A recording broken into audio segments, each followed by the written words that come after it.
Hürmetli kitap anlıqçılar, huzurunlarda Jallat Xanim namlıq tarihi romanның davamı. 9.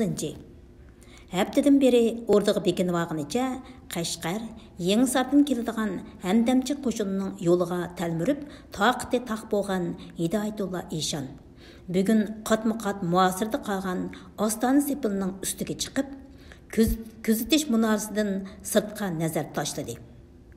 Sepilning sirti Muhammad Emin Badir Xon lashkarlarining son-sanoqsiz qarorgohlari bilan to'lib ketgan edi.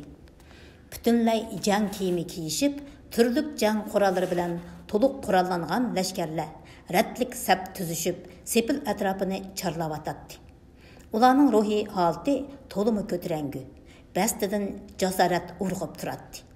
Sepil ustidagi so'pi lashkarlarining sulg'un, g'amgin chiroyiga qarab, Eshonning ko'ngli to'limi yerim bo'ldi. Vujudini bosh oxiri yo'q chekish g'am bosdi. Tangrim, mana bu elning saltanatini xuddi qariqishning tapti yo'q optipidak g'ilpalla ko'zitib qo'yib, yana qaytirib olamı? Tuzkur Muhammad Emin Rasulullah g'olib kelami? Tangrim, babai padar buzruklarim, sizlarga kech kunduz seg'inib tevinganimning inami mushunchilikmidir? Bu el yurt ashu Saidiya avlodlarining so'rishig'ila baxshanda qilingan bo'g'imidi. Saltanatni qo'limga erish uchun qanchalik badallarni to'lamadim, ha? Shahzoda Yo'lbosxonning oldida o'milidim. Sultan İsmail Xonning ishonchisiga erishish uchun nurg'un jafolarni tortdim. Özgü yurtlardaki xon sultanlarning yordamiga erishish uchun qilmaganlarim qolmadi. Nurg'un mol dunyolarimdan ayrildim. Butparastlarning qattisi Dalay Lamaning oldiga o'milab berib, oyoqlarini so'ydim. Ishonchisiga erishish uchun but avliyolariga bosh qo'ydim. Mo'g'ul xon xo'jamning kayindan qutur eshakdek so'qildim. Minglagan g'olcha yigit, g'olcha cho'qonlarni inom qildim. El raiyatning g'azab nafratiga, fitna fasadlariga qaramay qilgan shunchavala ishlarimning hammasi mushu saltanat uchun idig'u oxir. Avam raiyat mendek qutbil ahtab sultanul muvaqqaqiniga agashmay nemishqa ashu dahri Saidiya shahzodasiga ishindigandu. Bu el yurtqa mangu xonu sultan bo'lish uchun cho'qim Saidiya jamiyatidan bo'lish shunchavala zarurmidir? Avam raiyat Saidiya jamiyatidagilarningla xonu sultanligini e'tirof qildi ekan. O'zgalarni taxtini so'yib olgan deb qarab himoya qilmaydi ekan. Va dariha, buni burunroq tushunib yetgan bo'lsam, Saidiya jamiyatidagi malikalarning birariga o'ylinar emasmidim?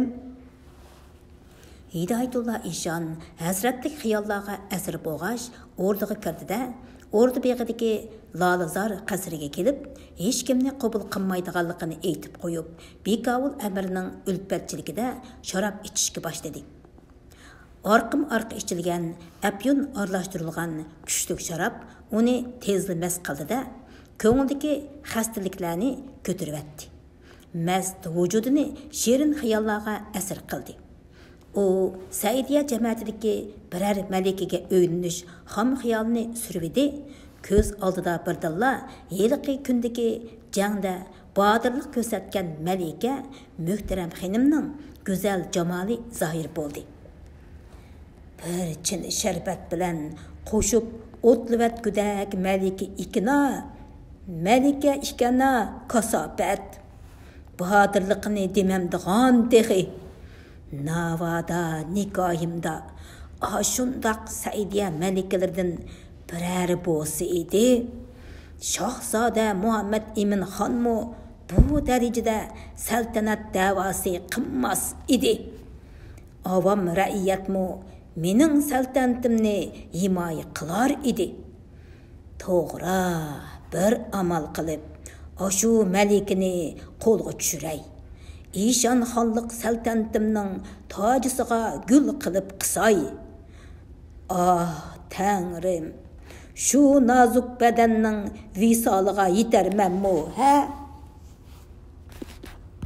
İşıq vəsvəsi İşanның məst tuyg'ularini larziga solmoqda edi. Shu tapda Malika Möhtərəm xanımni buningdan 5-6 yillar ilgari Sultan İsmail xonning huzurida tunji qitim ko'rganda yuragiga tutashgan ishq o'tiri İşanның vujudini qayta o'rtamoqda edi. İşan sherin xayollar ilkida yana bir necha qadah sharob ichib o'tgandan keyin pay yostiqqa yo'langanicha uyquga ketdi. Güzel İrem Bağ. Malika Möhtərəm xanımni nikohga olgan Hidoyatullo İşan ba'ayni 20 yoshlik yigitlardek qin-qiniga patmay shoshliq qilatdi. Malika Möhtərəm xanım İşanga nozliq beqib, shahlo ko'zlarini muhabbatlik o'ynatib, kiyikdek taqlab qachatdi. Vujudida yigitlik qini qaynagan İşan uni chapdaslik bilan qo'g'laydi. Mana İşan oxiri uni qo'g'lab yetdi-da, kuchlik bilaklari bilan mahkam quchoqlab oldi. G'unchidek lavlariga tashna lavlarini yoqdi. Malika uning qo'ynida xuddi beliqdek piltinglaydi. Dal shu chaqda quliq tubida anglangan xiqirgan ovoz İşanning sherin payzini buzib etdi. İşanning beshida Mirza İdrisbek bezanglik bilan xirildab so'zlayotdi. Yengilishdilar on hazratim, Soqiyachi murtatlar buyuk saltanatimiz bilan qarshilashishga zinhor petnamaz. Hamma balo qazo Muhammad Emin xon boshchiligidagi Dahri Saidiya jamoatining to'plangidan kelur. O'l riyokar ozg'unlardan ehtiyot qilmoqlik kerak. Nədiki quruq gaplarni qilib, Visal shotliqiga haloqat bo'lib berayotgan Mirza İdrisbekka qarab, İşan g'azab bilan vaqirdi. "Yo'qol! Ko'zimdan darhol yo'qol! Qarg'ishdak ko'r!" Mirza İdrisbek parvosiz holda İşanning biligiga mahkam esilib oldi. G'azibi chekiga yetgan İşan Malika Möhtərəm xanımni mahkam quchoqlagan peti jallodni to'g'lidi. "Mirg'azabek! Mirg'azabek!" Mirza İdrisbek İşanning biligiga texcha eslib turadi. Ammo İşan jinning barcha vaqirgan bo'lsa-mu, ovozi faqatla chiqmayotadi. İşan vaqirgan peti cho'chib ko'zini ochdi-da, o'zining mastlikda uxlab qolganligini, bayam ko'rganlarining tushi ekanligini his qildi. İşanning beshida Bekavulbek bilan Mo'la Saqi xalifa va Mirza divonining amri qo'l bog'lab turadi. "Yomon tush ko'rib qolgan o'xshamamlar on hazratim", so'rdi Mo'la Saqi ehtiyotjonlik bilan. İşan bayam ko'rgan tushini tezla esiga oldi-da, Mo'la Saqining savoliga mujmalli javob berdi. "Yaxshi yomonligi qursin u tushning." Shu topda İşanning vujudida tushidagi Malika Möhtərəm xanımni bag'riga bosgandagi lazzatdan ko'ra Mirza İdrisbek aytgan so'zlarning dahshati bakrak hukm surayotdi. İşan Mirza İdrisbekning o'rinliq maslahatiga kirmay, yo'qolan gumon bilan uni haj qilib kelish bahonasi bilan Makkaga polig'iniga tunji qitim pushaymon yedi. Ordusida Mirza İdrisbekchilik aqldorning yo'qligidan qattiq o'kindi. Yuragi pushaymon azoblarga chilishib, mushuk tatilgandek ochiq etishdi. "On hazratimga ma'lum bo'g'ay", dedi Mo'la Saqi zo'rg'a gilni qirib qo'yib. "Xo'sh", dedi İşan Mo'la Saqi bilan Bekavulbekka adovat bilan qarab. "Qashqarga avatgan choparman qaytib keldi." Ишан bir az ümitlenip qaddini rostladı. Xo'sh, hamdamchi lashkarlar yo'lga chiqibdimi? Naytimi afsus, Qashqar bilan Yenisar qo'ldan ketibdi. Hidoyatullo Ишан cho'yan chaqqandek cho'chidi. Lavlari titrab, tishlari kasildidi. Ишанның g'azablik turqini ko'rib, qo'rqib ketgan Molla Saqi choparmandan anglaganlarini tez-tez so'zlashga boshladi. Tuzkor Muhammad Emin xonga Aqsuni topshirgan osi munofiq Amir lashkar Mirza Muhammad Shohbek bir bo'lak lashkarni boshlab Aqsudan Udul Qashqarga yurish qilgan ekan. Qashqar amri Xudobadi xalifa Mirza Muhammad Shohbek bilan jang qilib shahid bo'pti.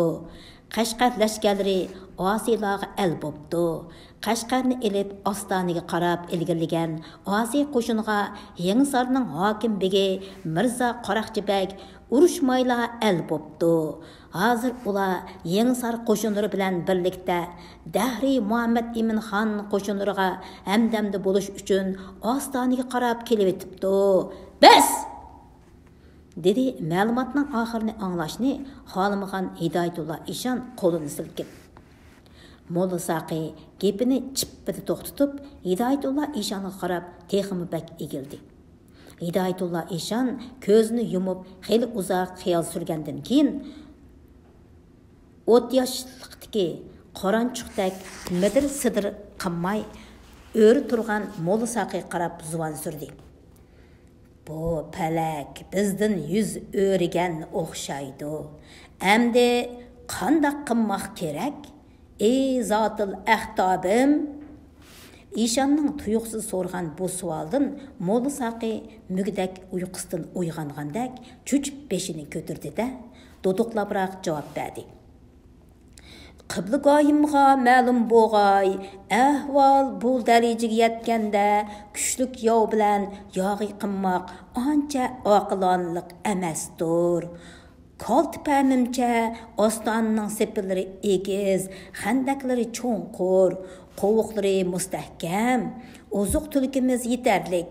Şuna Ostonni mahkam qo'riqtig'ash, Mo'ng'ul xon xo'jamga choparman avatib hamdam so'rsak, Mo'ng'ul bahodirlarining kuchi bilan ul Dahri Muhammad Emin xonni tasarrufimizdan qo'g'lab chiqarishimiz, balkim kollasini elib buyuk saltanatimizga sarkashlik qilgan gunohi uchun sazoy qilishimiz mumkin.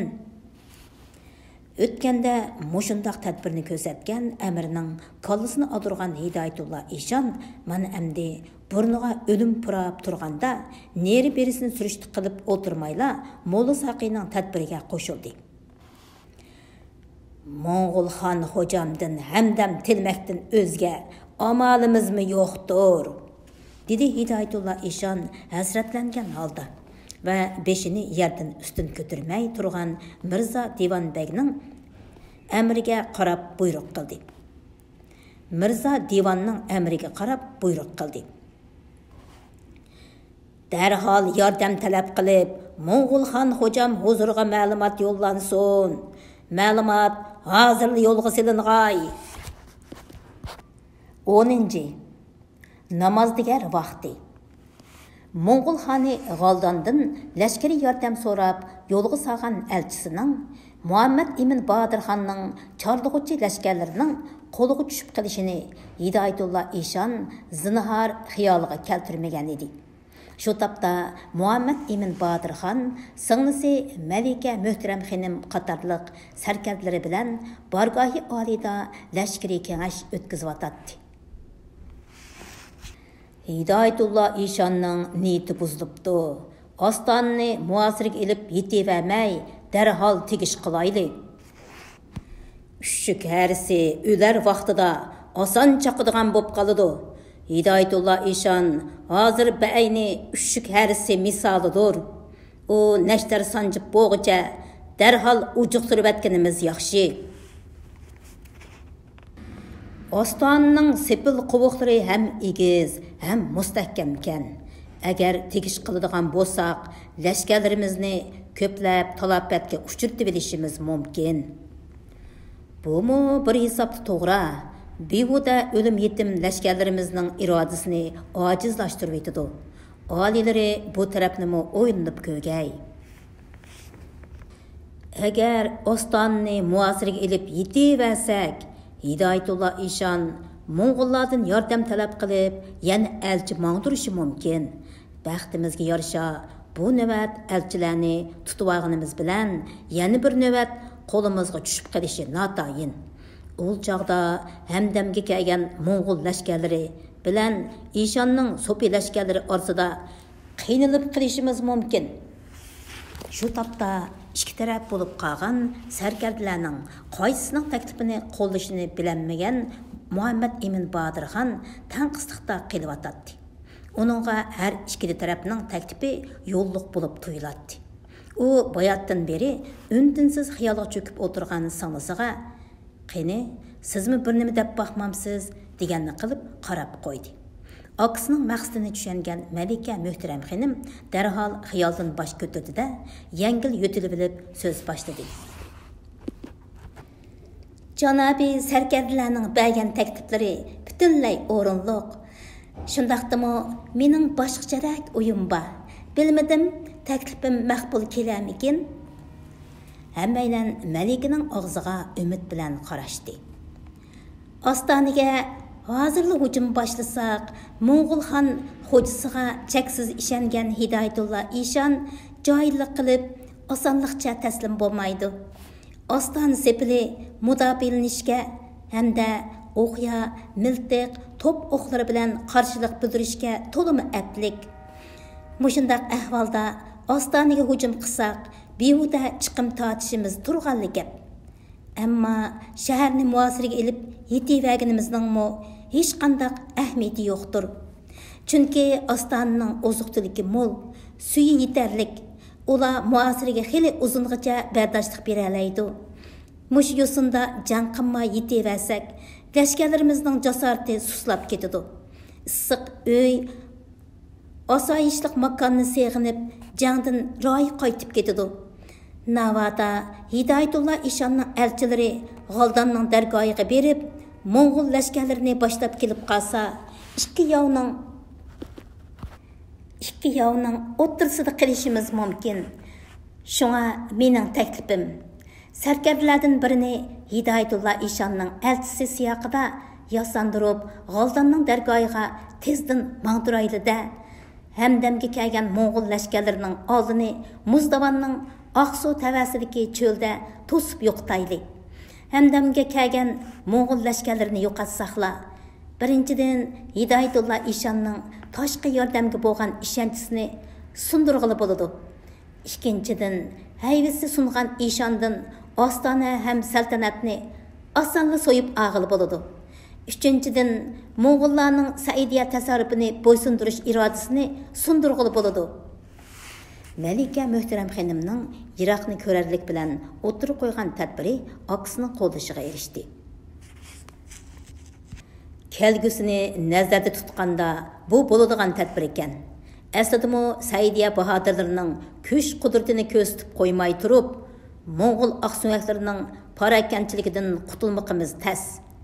Hidoyatullo Eshonning Mo'ng'ul aqsuyak xo'jasiga bo'lgan umidini yo'q chiqarmay turib, Ostonni ommaqimiz tasqi to'xtaydigan o'xshaydi.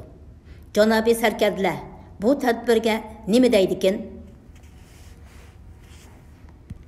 Aslida Mo'ng'ul aqsuyaklarining lashkarlari bilan yuzma-yuz tutishib, ilgirki mag'lubiyat dog'larini yo'yishni ko'ngliga pukkan sarkardalar bu tadbirni bir ig'izdan ma'qullashdi. Mo'ng'ul aqsuyaklarining lashkarlari bilan rasmiy yo'sinda bir tutishib ko'rayli. Men qo'shilaman. Ul mal'unlarning birining beshini osammi hisob. Kimning haqiqiy mard bahodirligini bir ko'rsatib qo'yayli ularga. Sarkarda zo'rdun ko'k ko'z Mo'ng'ul tilini obdan biladigo deyman. Dedi Muhammad Emin Bodirxon egiz bo'yliq, oq seriq kelgan sarkardasiga qarab. Zo'rdun Ko'kko'z ismli bu sarkarda ayni yillari ili tarafdan uch turpanga ot savdosi bilan chiqib, otlarini o'g'riga oldirib qo'yganligi uchun da'vo dasturi sababli Uchturpanning amri bilan tunishib qolgan edi. İli Uyg'urlarga xos xushchaqchaq, gap so'zlari chaqqan, hozir javob bu yigitni Muhammad Emin Bodirxon bir so'zlashibla yoqtirib qolgan va o'rnida xizmatda bo'lishga taklif qilgan edi. Әні шундaq sabab bilan Uchturpanda turib qolgan bu yigit xeyla yuqori jangbozlik mahorati bilan Muhammad Emin Bodirxonning yaqin suhbatlashi ham sarkardasi bo'lib qolgan edi. Zo'rdin Ko'kko'z Muhammad Emin Bodirxonning savoliga Mo'ng'ul tilida kasur-kusur bir nimalarni deb javob berib, barliq sarkardalarni kuldiribdi. Sarkardining nima deganligini bilanmadim, dedi Muhammad Emin Bodirxon kulgisini to'xtatmagan holda. Oliylariga ma'lum bo'lg'ay, Mo'ng'ul tilini ul g'aldan Büşk Tuxandinmi puxtaroq bilaman, deb javob berdi Zo'rdin Ko'kko'z yana qiziqchilik qilib. Undaq bo'lsa, o'zlari Hidoyatullo Ishonning elchisi sifatida yosinib, hozirla yo'lga chiqqaylar. Biz Amirlashkar Mirza Muhammad Shoh beg janoblari yetib kelgandan keyin ondan lashkarlarni elib Oqsuga qarab yo'lga chiqqaymiz. Safar ustida to'liq ehtiyot qilg'aylar. Xotirjam bo'lsizlar oliylari, bu ishdan faqatla chatoq chiqmaydi.